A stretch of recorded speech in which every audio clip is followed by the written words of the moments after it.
घनकलसत्कलसिन्धुजलैरनुसिञ्चिनुते गुणरङ्गभुवम्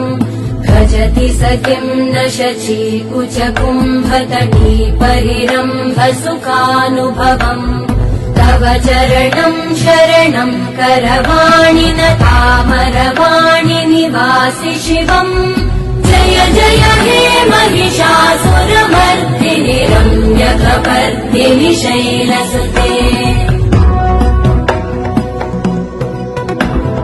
तव विमलेन्दुकुलं वदनेन्दुमलं सकलं ननुकूलयते पुरुहूतपुरेन्दुमुखी सुमुखी विरसु विमुखी क्रियते मम तु मतं शिवनामधने भवति कृपया किमुत क्रियते जय जय हे